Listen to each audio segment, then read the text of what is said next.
오늘은 종려 주일이지요. 예수께서 예루살렘에 입성하신 날을 기념하는 주일이 되겠습니다. 예수님이 예루살렘에 입성을 하실 때 사람들은 손에 종려가지를 흔들었고 또 호산나 나를 구원하소서라고 하는 말인데요. 그와 같이 외쳤던 일을 기념하는 것이죠. 그러나 이 기념은 단순히 생각하고 축하하는 정도가 아니라 우리 안에 다시 일어나기를, 예수께서 우리 안에 들어오시기를, 예수님께서 우리 집에 오시기를, 예수님께서 우리 교회에 오시기를, 예수님께서 우리 민족에 오시기를 소망하는 그러한 날이 되겠습니다. 그와 같은 소망을 주님께서 받으시는 줄 믿습니다. 또 찬양대가 찬양한 것처럼 우리의 큰 임금이신 대왕이신 예수 그리스도의 통치가 우리 가운데 이루어질 줄 믿습니다. 자, 오늘 여러분과 나눌 말씀은 예수님의 가상칠언 6번째 말씀이죠. 다 이루었다는 말씀이 되겠습니다. 한글로는 두 단어, 대부분의 영어 성경은 이제 세 단어, It is finished 이렇게 번역을 해놓았습니다만 본래 헬라어로는 테텔레스타이 한 단어로 되어 있습니다. 이 단어 다 이루었다라고 하는 단어인데 이 단어는 아주 광범하게 쓰여지지요. 그러나 그 중에서도 법률적인 용어로, 예를 들어서 어떤 사람이 10년간 감옥살이의 형이 내려졌다고 할 때 그 형을 다 채웠거나 아니면 사면을 받아서 더 이상 형이 남지 않았을 때 테텔레스타이 이렇게 부릅니다. 또 빚을 진 사람도 마찬가지예요. 내가 매달 얼마간 갚아야 하는데 그 모든 빚을 다 갚아서 더 이상 갚아야 할 돈이 남지 않았을 때에 그때도 역시 테텔레스타이 이렇게 쓰이는 것을 볼 수 있죠. 아주 오래된 이집트의 한 문서, 상업적인 문서인데요. 그 문서가 발견됐는데 대금이 완불되었다라고 하는 문서에 이 단어가 이제 가로지르면서 문서를 가로지르면서 테텔레스타이 쓰여져 있는 것이 발견이 되었습니다. 자, 그런 점에서 예수님께서는 모든 우리의 죄의 빚, 또 우리가 감당해야 하는 모든 그 구원받지 못하는 모든 모습들을 친히 감당하셨음을 설명하고 계시는 것이죠. 그러나 우리가 엄밀히 말해서 예수님이 더 이상 하실 일이 없다 이렇게 해석해서는 안 돼요. 왜냐하면 이제 곧 예수님이 돌아가시죠. 그리고 예수님이 돌아가신 후 3일 후에 어떻게 되시죠? 예수님께서 부활하시죠. 그리고는 40일 후 40일까지 40일 동안 제자들을 만나시면서 하나님 나라에 대해서 가르치세요. 그리고 승천하시죠. 그리고 다시 재림하십니다. 그리고 예수님은 재림하실 때까지 하나님의 보좌에서 우리 모두를 다스리세요. 그러니 예수님이 하실 일이 끝난 건 아니에요. 그럼에도 불구하고 예수님께서 다 이루셨다라고 말씀하실 정도로 우리를 구원하시기 위한 방법을 완성하셨어요. 예수님이 십자가로 말미암아 우리가 구원받도록 하는 모든 성경의 예언과 하나님의 약속이 성취되었습니다. 더 이상 다른 게 필요한 게 아니에요. 더 이상 예수님의 십자가 외에 다른 무엇이 우리에게 주어지는 것이 아님을 선언하시는 것이죠. 구체적으로 좀 설명드려 볼까요? 첫째, 구약시대의 대제사장 비롯해서 제사장들이 반복해서 드렸던 희생제사는 폐지되었다는 말이에요. 더 이상 동물 제사를 필요로 하지 않아요. 예수님이 십자가에 돌아가시기 이전까지 죄 용서를 위해서 동물이 죽었죠. 어떤 날 같은 경우는 수십 마리의 제물이 드려졌고, 유월절 같은 경우는 굉장히 많은 제물이 드려졌습니다. 어떤 자료를 보면 한 60만 마리. 유월절은 일주일 제사거든요. 근데 일주일 동안 60만 마리의 양이 죽기도 했습니다. 그럴만하죠. 백성들이 자기의 죄를 용서해달라고 가져오는 양들의 수가 그것 이상이 됐을 가능성도 상당히 높은 거예요. 그러니 유월절이 되면 예루살렘 전체는 이 동물들이 소리를 치면서 희생 제물이 된 것에 대한 하소연을 했을지도 모르겠어요. 또 대속죄일 같은 경우 1년에 하루인데요. 모든 죄를 속하는 바로 이날 많은 제물이 드려져야 했습니다. 그러나 그 모든 방식은 폐지되었습니다. 더 이상 우리는 동물 제사를 드리지 않아요. 또 다른 죄 사함의 방법과 구원의 길을 예수님께서 우리에게 주지 않으셨고 예수님의 십자가로 우리의 구원을 이루셨습니다. 히브리서 10장 말씀 보시죠. 우리 같이 읽겠습니다. 제사장마다 매일 서서 섬기며 자주 같은 제사를 드리되 이 제사는 언제나 죄를 없게 하지 못하거니와 오직 그리스도는 죄를 위하여 한 영원한 제사를 드리시고 하나님 우편에 앉으사 그 후에 자기 원수들을 자기 발등상이 되게 하실 때까지 기다리시나니 그가 거룩하게 된 자들을 한 번의 제사로 영원히 온전하게 하셨느니라 그랬어요. 그렇죠? 두 번, 세 번이 아닙니다. 예수님이 반복해서 십자가에 달려 돌아가시는 게 아니에요. 그분은 단 한 번의 제사로 영원한 구원을 이루십니다. 그러니 예수님께서 다 이루었다 말씀하신 것이죠. 두 번째, 마귀의 권세가 꺾였다는 거예요. 마귀의 무기, 마귀의 힘이 무장해제되었다는 사실입니다. 그리스도께서 마귀를 짓밟는다라고 하는 예언은 성경 전체의 예언이에요. 마귀의 권세를 깨뜨리기 위해서 그리스도가 오신다라고 하는 것이 성경 전체에 걸쳐 나타나 있는데요. 그 첫 번째 예언의 말씀이 창세기 3장에 이렇게 나오죠. 내가 너로 여자 원수가 되게 하고 내 후손도 여자의 후손과 원수가 되게 하리니, 그 다음 말씀이 중요합니다. 여자의 후손은 누구예요? 예수님이죠. 동정녀 마리아에게서 태어나셔야 했던 이유가 바로 여기 있는 거예요. 여자의 후손은 내 머리를 상하게 할 것이요 너는 그의 발꿈치를 상하게 할 것이니라. 여기서 너가 누굽니까? 마귀이죠.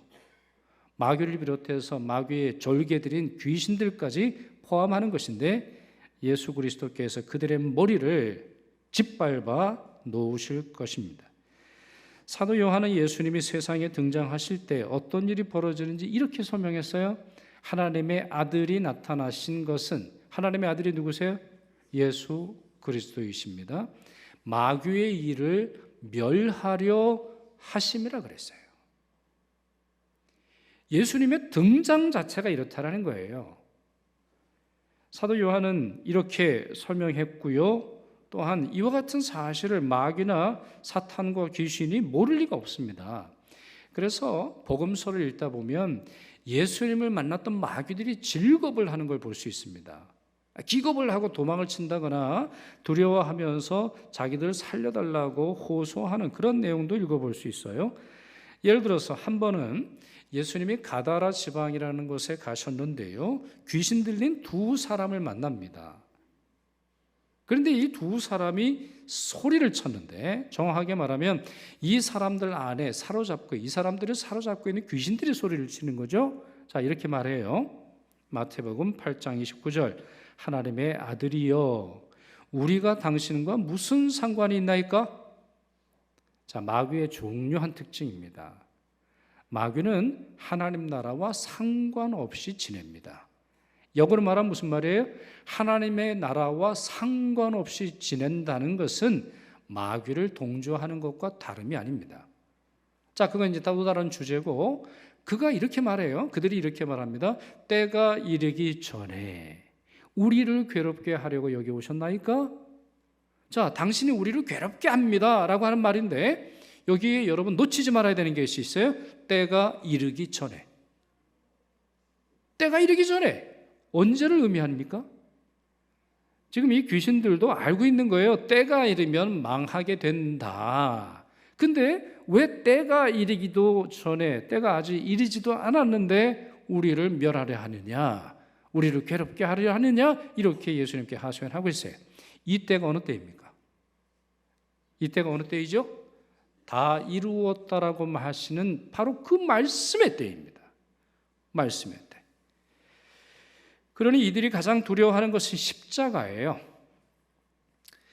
저희 개신교인들은 뭐 그런 경우들이 많지 않습니다만 우리 카톨릭 교회 다니는 분들 보면 우리 집에 십자가가 상당히 많지요.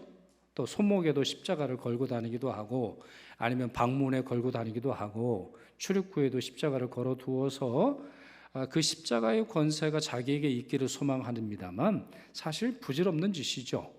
중요한 것은 십자가에 대한 믿음인데 이 놀라운 십자가를 알면서도 많은 성도들이 그 십자가를 의지하지 않는다라는 것이 너무나 안타깝습니다. 십자가는 마귀의 힘을 무력화합니다. 중요한 것은 뭐죠? 그 십자가를 믿는 성도들에 의해 그와 같은 일이 이루어진다는 것입니다.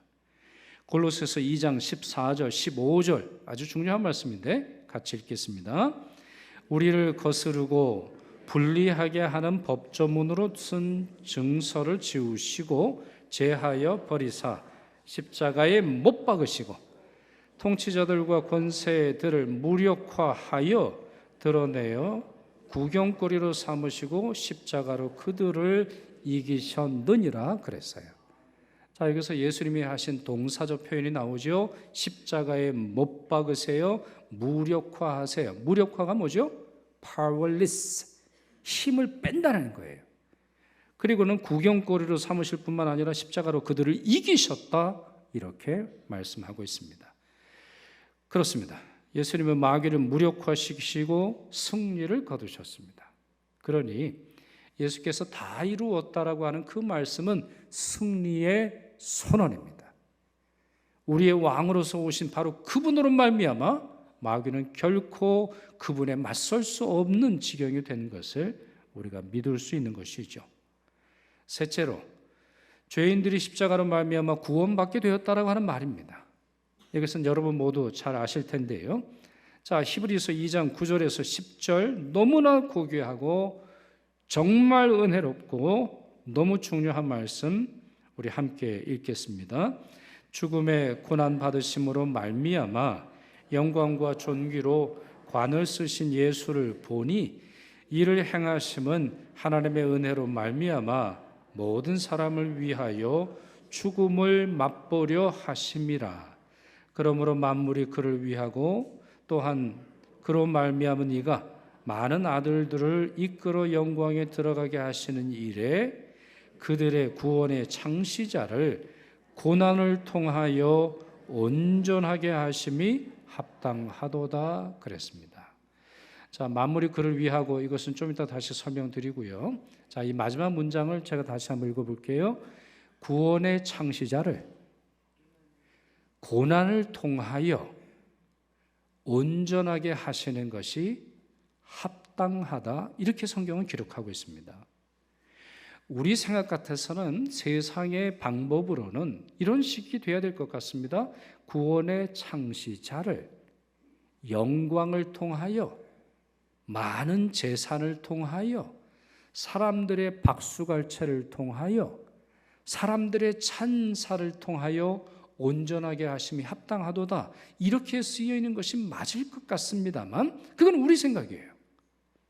하나님의 방법은 다르다라는 거죠. 구원의 창시자는 고난을 통해서 온전하게 되십니다. 그리고 바로 그 방법을 통해서 그를 믿는 모든 사람들이 구원의 영광에 들어가게 됨을 설명하고 계시는 것이죠. 그분은 우리가 마셔야 하는 죽음의 잔을 마시셨고 그분은 우리가 죽어야 하는 십자가에서 대신 지심으로 말미암아 더 이상 우리가 마셔야 할 죽음의 잔이 남아있지 않음을 분명히 말씀하셨습니다. 그런데요, 바로 이 말씀에서 우리는 또 하나 사실 아주 깊은 진리를 발견할 수 있는데 구원의 창시자가 오직 나만을 위해서 오직 나 아니면 오직 인간만을 위해서 그 일을 하지 않으셨음을 기억할 필요가 있습니다. 조금 전에 읽었던 말씀 히브리서 2장 10절은 만물이 그를 위하고라는 말이 나옵니다. 만물이 그를 위한다라는 거예요. 무슨 뜻이겠어요?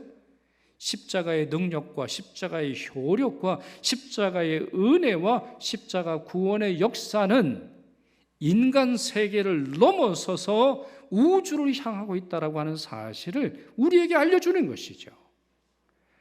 여러분, 사순절에 왜 우리가 생태 보존하고 자연을 돌보는 일, 씨앗을 심고 그 씨앗이 싹트는 일을 기념하고 기억하고 축하하고 우리가 그런 활동을 하겠습니까? 그들도 구원의 대상이 된다라는 거죠. 인간의 무차별한 활동으로 인해서 인간의 탐욕으로 말미암아 과도한 소비, 과도한 쓰레기, 과도한 세상을 파괴하는 일들이 회복되게 하는 것도 역시 십자가의 능력이라는 사실을 우리가 기억하기 위해서예요. 여러분, 그 말씀을 확인할 수 있는 구절이 또 하나 있죠. 골로새서 1장 20절 같이 읽겠습니다. 그의 십자가의 피로 화평을 이루사 만물 곧 땅에 있는 것들이나 하늘에 있는 것들이 그로 말미암아 자기와 화목하게 되기를 기뻐하심이라 그랬어요. 십자가의 피는 화평을 이루죠. 십자가는 중간에 막힌 담을 허뭅니다. 이미 제가 설교를 드렸잖아요. 십자가의 이 세로로 되어 있는 나무는 하나님과 우리와의 관계의 화평을 의미하는 것이고, 십자가의 가로로 되어 있는 나무는 우리와 우리와 타인, 우리와 내가 싫어하는 사람들을 포함한 모든 사회적 관계를 의미한다고 말씀을 드렸어요. 바로 그 십자가의 평화는 만물, 그 땅에 있는 것들과 하늘에 있는 것들까지 포함한다, 이렇게 가르쳐 주고 있습니다.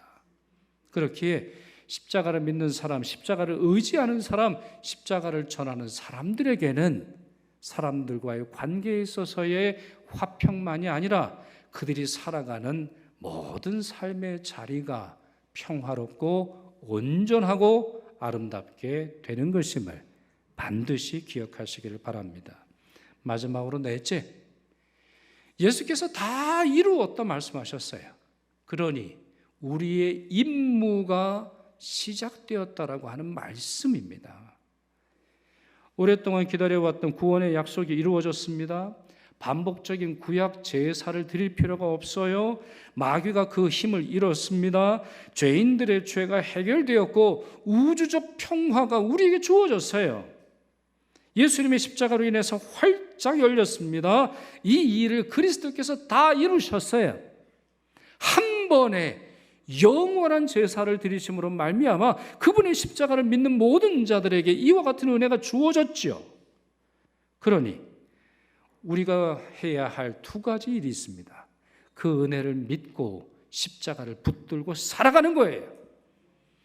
이 세상 다른 무엇인가가 아니라, 다른 어떠한 이의 수고가 아니라 바로 예수 그리스도, 우리의 구원의 창시자의 십자가를 붙드는 거죠.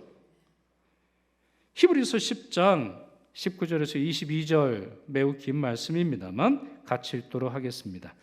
우리가 예수의 피를 힘입어 성소에 들어갈 담력을 얻었나니 그 길은 우리를 위하여 휘장 가운데로 열어놓으신 새롭고 산 길이요, 휘장은 곧 저의 육체니라.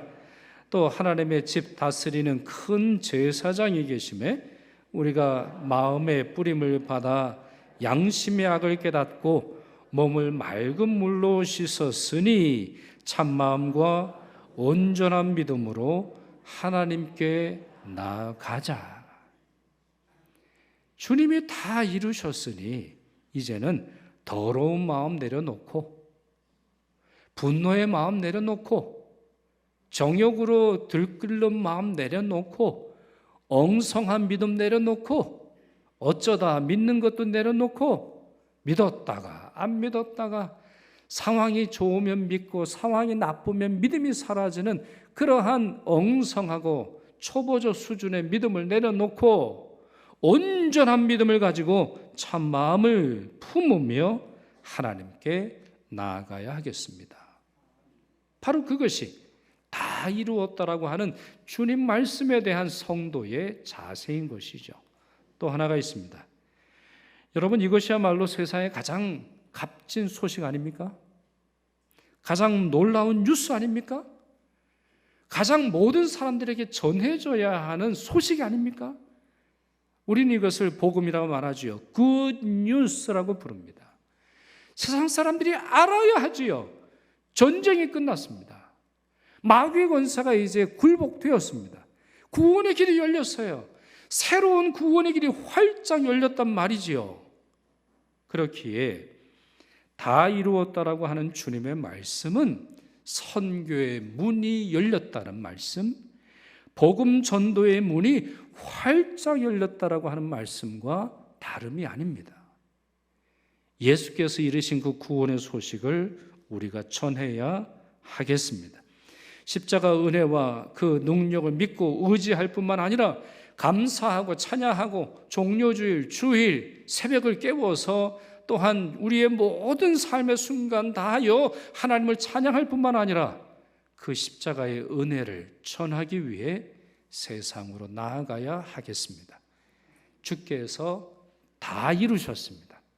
그러니 주께서 하신 일을 증거하는 증인으로 살아가는 여러분 모두가 되시기를 축원합니다. 기도하겠습니다. 너무나 신실하셔서 또한 하나님 말씀에 절대적으로 순종하심으로 말미암아 구원의 길을 완성하신 주님, 다 이루었다라고 하는 주님의 말씀에 우리는 안심하고 주님의 십자가를 붙들려 합니다. 저희들의 감사와 찬양을 받아 주옵시고 그 믿음 변치 않도록 도와주옵소서. 또한 주께서 다 이루신 구원의 길, 새로운 생명의 길이 우리 앞에 열려 싸우니 저희들의 전도가 시작되게 하옵시고 복음을 전하기 위해서, 모든 민족에게 복음을 전하기 위해서 아낌없이 우리 자신을 드리는 저희가 되게 하여 주옵소서. 우리 주님 예수 그리스도의 이름으로 기도하옵나이다. 아멘.